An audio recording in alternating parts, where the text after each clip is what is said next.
Ambalo linatoka katika kitabu cha Mathayo 24 na 25.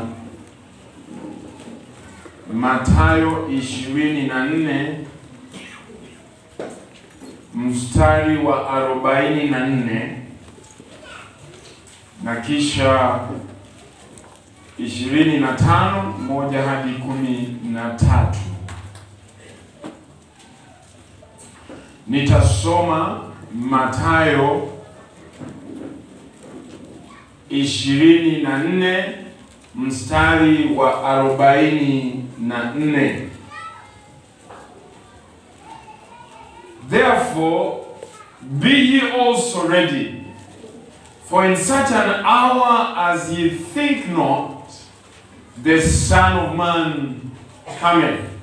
Kwa sababu hiyo, ninyi nanyi jiwekeni tayari, kwa kuwa katika saa msiyodhani mwana wa Adamu yuaja. Chapter 25 verse 1 through verse 13 inaeleza the parable of the 10 virgins. Na katika sehemu hiyo tutasoma verse 13 peke yake, na mengine nitayaelezea. Therefore, keep watch, because you do not know the day or the hour. Basi kesheni, kwa sababu hamjui siku wala saa. Ninapenda kuongea kwenye kichwa cha ujumbe, are you ready for the Lord's return? Je, uko tayari kwa kuja kwa pili kwa Bwana? Na Roho wa Mungu katika andiko tangulizi alianza kutuelekeza mahali hapa. Na kuna maneno ambayo ndugu aliyetuongoza katika sehemu hiyo alinena. Karibu nimuulize ndugu, umeona notes zangu za sermon ya leo? Bwana asifiwe. Hapo naamini kuna kitu Roho wa Mungu anatutayarisha kwa ajili ya makusudi na mapenzi ya Mungu. Bwana asifiwe. Yesu anasema basi kesheni, ama kwa sababu hiyo jiwekeni tayari. Na kubishana ikiwa Yesu atarudi ama hatarudi si jambo ambalo tunapaswa kupatikana kwalo. Ni kama mvua inanyesha na wewe unaamua mvua hainyeshi nje na utoke, utanyesha. Bwana asifiwe. Yani the issue of whether he will come back or not is settled. Kama kanisa, kwa doctrine yetu ya kanisa, tunaamini we believe in the second coming of Jesus Christ. Na ijapokuwa ujumbe wa kurudi kwa Yesu mara ya pili hauko common sana, wengi wahubiri hatuhubiri sana ujumbe huo, na sijui ni kwa nini. Sijui kwa sababu wengine wetu tumesettle sana hapa, na tunaona ya kwamba hatutaki sana kufikiria kuhusu kule kwingine. Ama kwa sababu hatuna uhakika kama kule kwingine Yesu akija tutanyakuliwa, sijui sababu. Lakini ni ujumbe ambao kanisa la kwanza lilipata nguvu, the strength to persevere the persecutions, zilitokana kwa wazo lao ya kwamba Yesu japokuwa ameenda lakini atarudi. Kwa hivyo ujumbe huu wa kurudi kwa Yesu uliwatia tumaini, na kanisa kwa miaka karne ya 20 haswa na pati ya 21 hii tuliyomo, kanisa limekuwa energized katika missions, katika kuwafikia wengine, wakati ambapo limekumbuka ya kwamba Yesu japokuwa alienda, lakini alisema kwamba atarudi tena. Na kurudi ambako Yesu alisema atarudi, hakusema wakati atakaorudi, hakusema siku atakayorudi.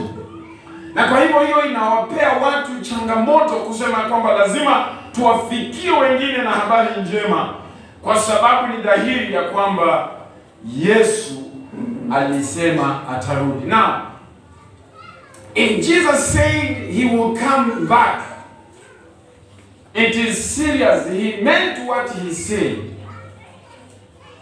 Na unajua ya kwamba kama alisema atarudi na alikuwa na uhakika kwamba atarudi, ujumbe huu, maneno haya ambayo mahali tumesoma, anawaeleza wanafunzi wake. In fact, from verse chapter 24, ni wanafunzi wameenda, ameeleza mambo, anaelekea Yerusalemu.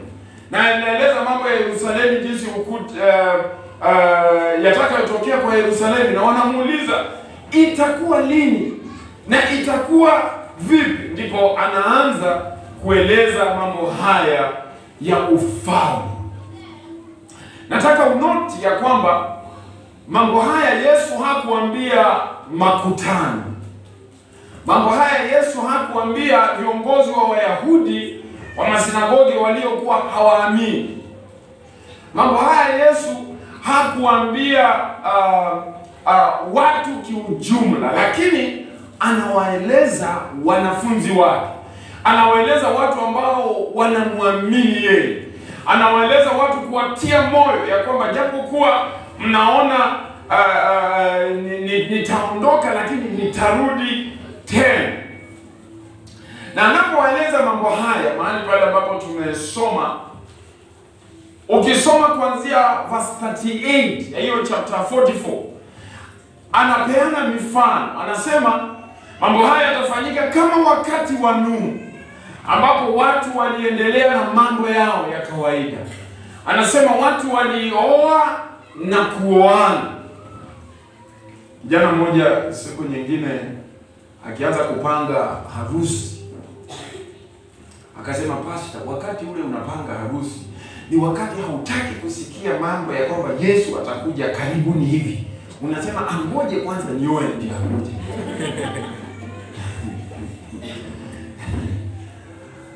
Japokuwa alisema ni karibu, lakini angoje kidogo. Na kwa hivyo Yesu anasema kwamba wakati wa Nuhu, anasema watu walikuwa wakioa, wakioana, wakiendelea na mambo yao kama kawaida. Anasema na kwa punde si punde gharika likaja na maji yakaja na wote wakazama. Na akiendelea pale mbele anawaambia wawili watakuwa njiani, mmoja atatwaliwa, mwingine atabaki. Anasema kina mama watakuwa wanaenda kusaga, mmoja atachukuliwa, mwingine atabaki. Wengine watakuwa shambani. In other words, kile Yesu anasema ni kwamba mambo yatakuwa yanaendelea kama kawaida. Na ni kweli kwamba hatujui ni siku gani atakuja. Na Yesu mwenyewe akasema hata yeye hajui. Malaika hawajui, ni Baba peke yake anayejua. Ndio maana katika Luke 19 verse 11, ile parable ya the rich man ambaye anaenda katika safari, anawacha watumishi wake kwa kazi, anawapa mafungu 10 ya fedha, anawaambia occupy until I come. In other words, do business, do profitable stuff until I come. Na mimi vile vile Yesu anapopeana mfano huu, inakuja pia kwetu ya kwamba kabla hajarudi, we need to occupy until he comes. In other words, we need to do things that are profitable. We need to do things that bring glory to God, but also that bring profit to our families and our lives. In other words, Yesu anasema japokuwa ninarudi hivi karibuni, keep yourselves busy. 25 verse 1 to 13, tulisoma verse 13 peke yake. Inaeleza ile habari ya wanawali 10 walioenda katika harusi. Maandiko yanasema kwamba 5 walikuwa wajinga na 5 walikuwa ni werevu. Lakini nataka uelewe ya kwamba ungewatazama wote walikuwa sawa. Na maandiko yanasema kwamba katika hadithi hiyo Yesu anaeleza kwamba wakati walienda bwana harusi akakawia. Ingawaje sehemu hiyo inaongea kuhusu harusi. Jana nikipitia ujumbe huu nilijaribu kupata habari, nikajiuliza na bibi harusi alikuwa wapi? Na best mate. Sasa unajua hiyo ninafikiria na mafikira ya saa hizi. Na best men walikuwa wapi? Kwa sababu hatuelezi habari ya bibi harusi. Sijui kama version yako ya Biblia inasema habari ya bibi harusi. Tunaambiwa tu kwamba bwana harusi alikawia kufika. Na basi ilipofika usiku wa manane, in other words, walingoja kwa muda.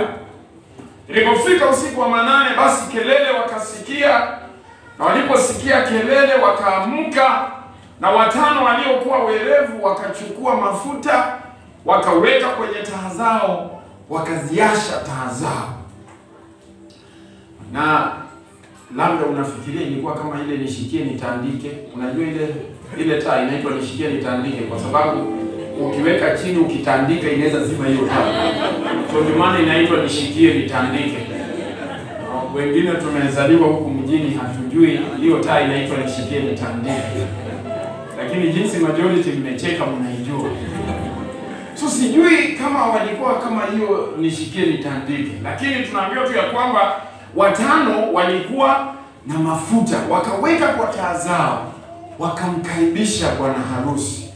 Na wale wengine ambao walikuwa 5 wajinga hawakukuwa na mafuta katika taa zao. Wakajaribu kuwaomba tusaidieni, na ikakuwa haiwezekani. Wakaambia nendeni kwa maduka. Unajua ni usiku wa manane. Kwa hiyo walikawia kwa sababu ilibidi waende waamshe wale watu ambao ni wauzaji mafuta. Na habari hiyo inasema kwamba walipokuja wakafika, wakakuta harusi imenongea na milango imefungwa. Wakabisha. Labda hii tukue tunasoma hapo wakati tunatangaza harusi, kwa sababu hata watu wengine wanakuja saa 9 wanakuja kwa harusi. Na tuliwaambia harusi ni saa 4. We can borrow a leaf hapa tuseme ikifika saa 7 tutafunga milango. Watu watakuja kwa harusi mapema. Kwa hivyo walipofika wakati huo milango imefungwa, wakajaribu kubisha, wakaambiwa siwajui, ondokeni. Na Yesu anachukua mfano huo kusema vivyo hivyo ndivyo picture ya kurudi kwake kwa pili. Na kwa hivyo leo ninataka kuzungumza kuhusu kwa uchache tu, how do we prepare? What shows that we are ready for Jesus' second coming? And then nitamalizia na a reflection of 5 things ambazo tunajifunza katika hadithi hiyo. And Jesus nilisema the question is not whether we believe he will return. That one is settled. Lakini swali ni kwamba when he returns, will I be ready? When he returns, will you be ready? Atanipata tayari kumkaribisha. Atakupata wewe uko tayari kumkaribisha. Mambo ambayo tunajua hayataonyesha tuko tayari ni mengi, lakini machache yao ni the titles we chase. The titles we chase. Zile yale majina makubwa ya viti na vyeo tunakimbizana navyo. Nataka nikukumbushe ya kwamba hauko tayari kwa sababu unaitwa pastor. Hauko tayari kwa sababu unaitwa reverend. Hauko tayari kwa sababu unaitwa cell leader. Hauko tayari kwa sababu unaitwa deacon. Hauko tayari kwa sababu unaitwa choir master. Hauko tayari kwa sababu unaitwa worship leader. It is not about the titles. that we chase in church.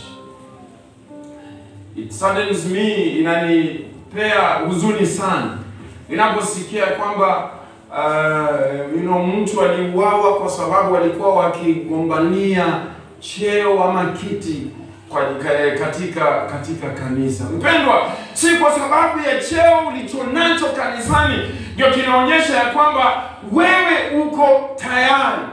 No, si kwa mavazi unayoyavaa, na si hata kwa utaratibu mzuri wa kanisa ama wa dini tulionao. Na si hata kanisa. Maana pengine tulikuwa tukiongea 2 weeks ago, kwa naongea na wapendwa wengine, na katika maongezi mpendwa mmoja akasema kwamba wale jamaa wamepotea, wametoka katika huduma wa Mungu kwa sababu mtu mmoja alikuwa ametoka kwa denomination yake, ameenda kuanzisha kanisa lingine kwa ministry nyingine kando. Akasema huyo amepotea, sasa hayuko kwa huduma. Nikamuuliza swali, nani alikuambia ya kwamba dini yako ndio huduma peke yake?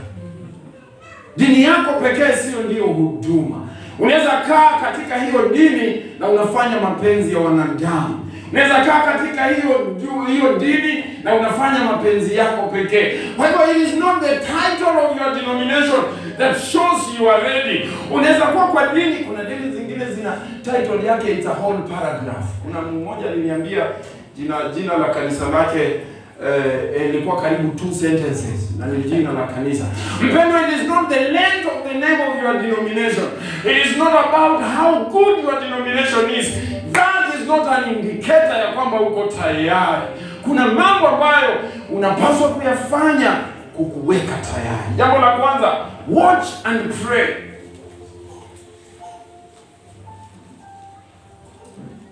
Watch and pray. 1 Thessalonians 5 verse 6. Maandiko anasema, therefore let us not sleep as others do, but let us watch and be sober. Basi tusilale usingizi kama wengine wanavyofanya, bali tukeshe na kuwa na kiasi. Watching and pray. We don't watch because of fear, out of fear. Hatukai katika kesha kwa sababu ya kuogopa, lakini tunakaa katika kesha out of joy and gladness, katika matarajio, kwa furaha, kukesha na kuomba. What means being alert? What it means being expectant? Mtu anayekesha ni mtu ambaye anatarajia, mtu ambaye ako macho, mtu ambaye ako steady, anasubiri. Wapendwa, ikiwa unataka kujua ya kwamba Bwana atakuja lini ama kuja kwa Bwana ni lini, lazima uwe katika kukesha na kuomba. Muulize Baba katika maombi, muulize Yesu anakuja lini. Na hata usipokujua, unamuuliza katika maombi, unamuuliza Baba, ninajua kuja kwa Yesu ndio ni dhahiri, lakini nisaidie kujiandaa kwa ajili ya kuja kwake. Show me how to prepare, because it is not the word that can show us how to prepare. It is only the Father, kwa sababu yeye ndiye anajua siku ambayo Yesu atakuja. Katika maombi, katika kukesha, unamwambia Bwana, nionyeshe jinsi ya kuishi, na Bwana ni mwaminifu mpendwa, atakuelekeza. Na sio tu mara moja peke yake. Unajua, unakutana na watu wengine wanakuambia, nyinyi unacheza tu. Sisi tulikuwa tunaomba. Hiyo ni mchezo. This is child's play. Ndio, ni kweli, but swali langu ni kwamba then what happened? Kwa sababu mlikuwa, na hatuwezi bishana kwa sababu mlikuwa. Na sasa Yesu anaeleza Luke 21 verse 36, anasema kwamba not once but pray always. Tunakesha tukisubiri katika maombi, sio ya siku moja peke yake, sio maombi ya Jumapili peke yake, lakini maombi ya kila siku. Katika hadithi hiyo ya the 10 virgins ya wanawali 10, tunaambiwa ya kwamba the groom, bwana harusi, alichelewa. Na alipochelewa, wale wengine walipokuja baadaye, wakakuta wenye walikuwa na mafuta wameingia ndani, wakakuta bwana harusi ameingia na mlango umefungwa. They missed the groom. Na nimekuwa nikiwaza mafuta haya, kwa sababu Yesu anapeana picha ambayo inapaswa kutupa a spiritual understanding. Sio mafuta ya kawaida ya paraffin ama kerosene ya kawaida. Na nilikuwa ninajiuliza, mafuta yanaweza kumaanisha nini kwetu sasa hivi? And I want to submit to us kwamba mafuta, oil could mean heeding to God's word. Kutenda jinsi ambavyo neno la Mungu linatenda. Because those without oil think they don't need salvation. Wale hawana mafuta, ukikutana na mtu yeyote ambaye hahitaji wokovu, mtu huyo hana mafuta. Anaweza kuwa anakuja kanisani, anaweza kuwa anacheza keyboard vizuri, inaweza kuwa anacheza ngoma vizuri, anaweza kuwa mshiriki mzuri, anaweza kuwa hata mhubiri, lakini ikiwa hajampokea Yesu Kristo na hatembei sawasawa na neno la Mungu linavyosema, yeye hana mafuta. Na parapanda ya Bwana ikipiga, bwana harusi ambaye ni Kristo Yesu akishuka, yeye atabaki nje. Bwana asifiwe. And so that oil, ukiishi maisha ya kutarajia kuja kwa Yesu Kristo, mpendwa, usipatikane kwa mshangao. Ukiishi kufuatilia neno la Mungu na kutarajia ya kwamba wakati wowote Yesu anaweza kuja, I want to submit to us, it will change the way you do things. It will change the places you go. It will change the friends you keep. It will change the habits ambazo uko nazo. Ukiwa na ile matarajio ya kuja kwa Yesu Kristo na unafuatilia neno lake, kuna vitu katika maisha yako ni lazima vitabadilika. Ni lazima ukikaa katika matarajio, hata mahali utaenda. Unajua, nilipokuwa mdogo nikigrow kule mashambani, na baba alikuwa anafanya kazi town, kwa hivyo hatukuwa tunamuona sana. Lakini ilifika wakati kama mama akitoka kidogo akienda, anatoka anasema, nikirudi nipate mmefanya hiki, mmefagia hapa, mmesongesha ng'ombe, mmefanya hivi, mkaenda hivyo. That information akipeana, akienda. Unajua kuna watoto wengine ideas zinakuja. Ideas zikikuja, alafu muende msifanye jinsi alitarajia. Mkirudi jioni kabla hajakuja, hata mkisikia tu mlevi anapita, na mnajua mama yenu huwa si mlevi, si ndio huyo jamani, kwa sababu hamjafanya yale mambo aliyowaachia kufanya. Bwana asifiwe.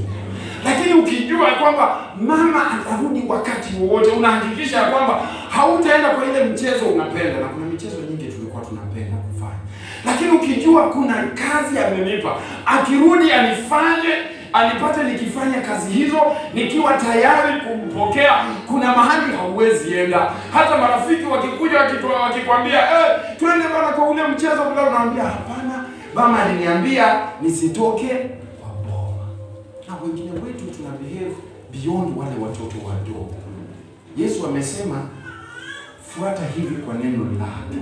Lakini wewe hufuati, na unajua kwamba Yesu anarudi. Ukiwa na hiyo consciousness ya kwamba anaweza rudi wakati wowote, there are places you will not go. Bwana asifiwe. Kuna mambo hawezi kufanya. Kwa sababu gani? Kwa sababu najua Bwana anaweza kuja wakati wowote.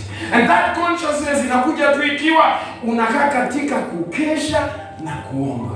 Unakaa katika kuongea na Mungu. Unakaa katika kuuliza Mungu, ninawezaje kuwa tayari? Leo Yesu akikuja saa 6, ninapaswa kufanya nini? Nipo nikuwe tayari Yesu akija. Na akija kesho asubuhi, between leo na kesho, Bwana ninapaswa kufanya nini? Number 2, we wait for him when we do all things in love. Wakorintho wa kwanza 16:14 inasema hivi, kila mfanyacho kifanye kwa upendo. Mpendwa, ikiwa kile unachofanya haukifanyi kwa ajili ya upendo, it is a waste of time. Kila unachokifanya kwa sababu gani? Kwa sababu Mungu ni upendo. Na wanaomjua Mungu wanapaswa kuishi maisha ya upendo. Maisha ya upendo, mpendwa, I want to submit to us that a life of love is a life of waiting for Jesus to return. Sema, Bwana nisaidie, ili ya kwamba ninapoondoka nisaidie kuenenda katika upendo, niongee katika upendo, niombe katika upendo, niwaze katika upendo, that I will act in love, that all that I do, I will do it out of love. Because without love, maandiko yanasema ya kwamba si maandiko yanavyosema, lakini pasipo upendo hatuwezi kudai tunangoja kurudi kwa Yesu. Hawezi ngoja kurudi kwa Yesu kwa chuki. Hawezi ngoja kurudi kwa Yesu kwa magombano na mivutano. Neno la Mungu linatupa msaada ya kwamba chochote tufanyacho, now if all you do and say you do it in love, you are waiting for Jesus' second coming. Bwana Yesu asifiwe. Bwana Yesu asifiwe. Mungu atusaidie sisi ambao tumekiri neno la Bwana ya kwamba tutembee mbele yake katika upendo, kuziacha njia ambazo hazimpendezi Mungu na kutembea katika njia ambazo ni safi mbele za Mungu. Kwa sababu maandiko yanasema ya kwamba kwa sababu yeye ni upendo, wale wanaodumu katika upendo, Mungu yuko ndani yao na wao wako ndani yake. 1 John chapter 4 verse 5. Inasema pia, wapendwa, beloved, let us love one another, for love is of God. Unataka kujua ni nani anaishi katika kutarajia kurudi kwa Yesu Kristo? Tazama maisha yake. Maisha yake, anaishi maisha ya upendo ama anaishi maisha? Now, kama hauishi maisha ya upendo, sorry, Yesu akija itakuwa ni mshtuko kwako. Bwana asifiwe. Number 3, tunawezaje kuhakikisha tunaishi maisha ya kutarajia kurudi kwake Yesu Kristo? Waefeso 4 mstari wa 32. Neno linasema ya kwamba forgive one another even as God for Christ's sake has forgiven you. Tunangoja kuishi kurudi kwa Yesu Kristo when we live a life of forgiving one another. Tukiishi maisha ya kusamehe hata katika nyumba ya Kristo. Kuna wakati ambapo ndio mtu anatenda mambo kinyume na jinsi ulivyotarajia. Ikiwa unamsubiri Yesu Kristo, neno la Mungu linasema tuishi maisha ya kusamehe watu wengine. Si kwa sababu they deserve. Anasema ya kwamba kwa sababu Mungu katika Kristo alitusamehe. Yaani sisi hatukustahili msamaha wa Mungu, lakini Mungu alipomtazama Kristo akiwa msalabani akasema, kwa sababu ya Kristo na wewe nitakusamehe. Mpendwa, ninajua topic ya msamaha ni ngumu, and I cannot pretend to water it down. Lakini nataka nikukumbushe kwamba ukiona yale Bwana amekutendea, ukiona nyakati ambazo Kristo amekusamehe, anasema ya kwamba basi msamehe mwingine kadiri ambavyo Kristo amekusamehe. Na mwenyewe akifunza katika Mathayo 6:9-13 katika sala la Bwana, anasema ya kwamba tusamehe makosa yetu kama sisi nasi tunavyowasamehe watukosea. Bwana asifiwe. In other words, tunangoja kuja kwa Yesu Kristo na tuko tayari. Tunaweza sema Maranatha, kumaanisha even so come Lord Jesus, only when we are living a life of forgiving one another. A life of forgiveness is a life that is waiting for the return of the Master. Nataka tuniguzie mambo haya machache alafu tuweze kumaliza. Some reflections out of this. Number one, Yesu atarudi kwa sababu there is a divine appointment. Isaiah 46 verse 9 to 10. Atarudi, ni dhahiri ya kwamba Yesu atarudi. Kwa sababu gani? Mungu amesema ya kwamba mwisho Yesu atarudi. Kwa hivyo ni dhahiri, ni lazima tuweze kujua tunapotoka katika ibada hii ya kwamba kurudi kwa Yesu Kristo ni dhahiri. It is settled. He will come because that is a divine appointment. Na kama ni divine appointment, hakuna kitu ambacho kitazuilia Yesu atarudi. Number two, his return will be sudden and unexpected. Kurudi kwake kutakuwa kwa dharura na watu hawatakuwa wanakutarajia. Na kwa hivyo, kwa sababu hiyo, Yesu mwenyewe alisema hata saa na siku yeye hajui, hata malaika hawajui, na hakuna anayejua ila Baba peke yake. Kwa hivyo unapokaa na kutarajia kuja kwa Kristo, jua kwamba kuja kwake kutakuwa sudden and unexpected. Number three, there will be no sharing. Wakati wa kurudi kwa Yesu hakutakuwa na kushare. Wale wanawali waliwauliza wale wengine watano, tafadhali tusaidieni mafuta yenu. Wakawaambia, tulio nayo yatutosha peke yake. When Christ returns, there will be no sharing. Mpendwa, hata baba aliyeokoka na alimpenda mtoto wake sana, hawezi kushare wokovu wake naye. Itakuwa ni an individual. Bwana asifiwe. Itakuwa ni mtu binafsi. Hatutashiriki, hatutampokea kwa sababu ya wokovu wa kanisa letu, wokovu wa dini yetu, wokovu wa pasta wetu, wokovu wa baba yetu, wokovu wa mtoto wetu. Kila mmoja, there will be no sharing. Salvation ni jukumu lako mwenyewe. Ni lazima peke yako uamue ya kwamba nitamjua huyu Bwana, nitamfuata huyu Yesu, nitamwamini huyu Yesu, ili atakapokuja parapanda ikilia hautaangalia kando, utatazama juu, because you have a personal relationship with him. Number four, it will be a time to distinguish between two groups.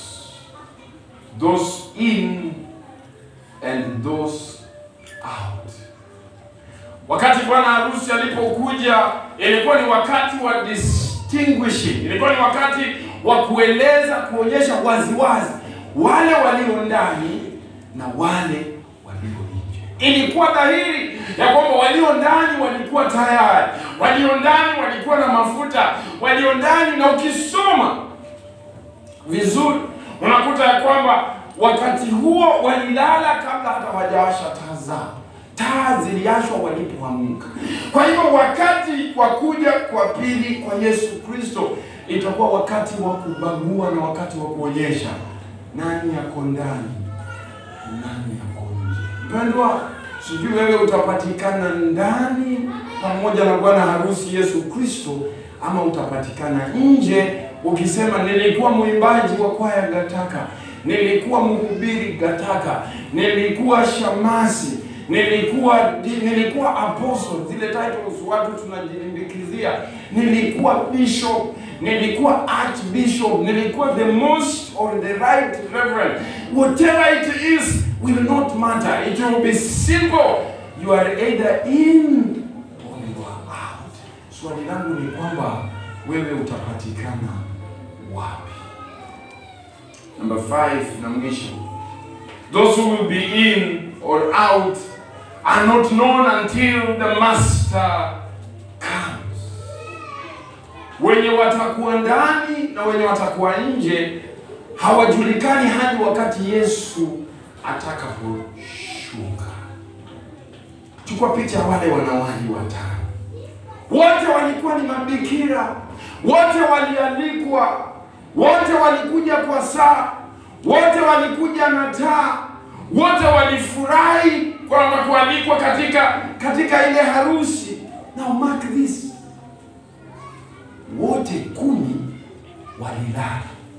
Kwa hivyo si kwamba wale waliokuwa werevu walikaa macho na wale wajinga walilala. Maandiko anasema wote walilala. Wote walikuwa na taa. Haisemi wale wajinga hawakuwa na taa. So looking at them, walipokuja haungejua kuna wajinga, haungejua kuna werevu. Hadi wakati bwana harusi, wakati kelele zilipigwa na zikasema kwamba bwana harusi anakuja. And so looking at the 10 virgins, you could not tell. They looked alike. The only difference is when the master arrived, or the call of the coming of the master was made.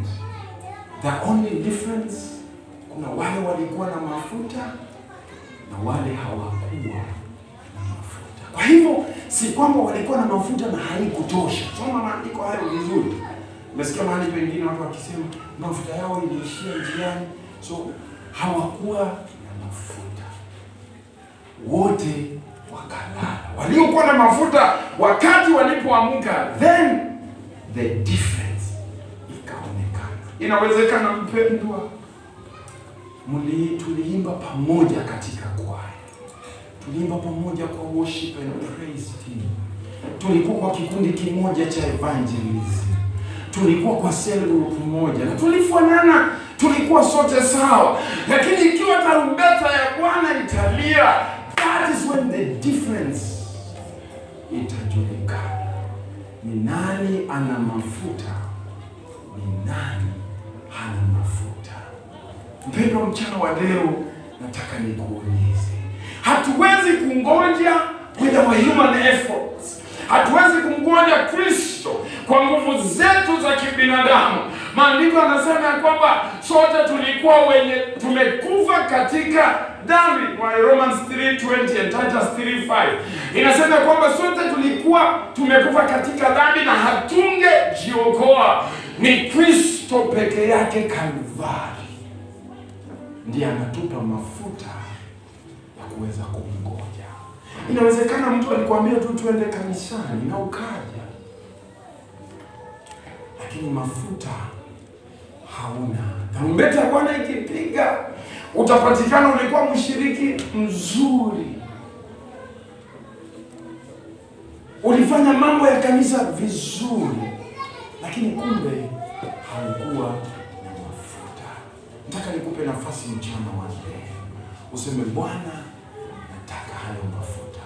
Matendo yangu mazuri hayataniletea mafuta, lakini ikiwa nitakuja Kalvari, ikiwa nitakuja Kalvari kwa Kristo na kusema Bwana, nina surrender kwako, I surrender to you, you will give me the oil of salvation.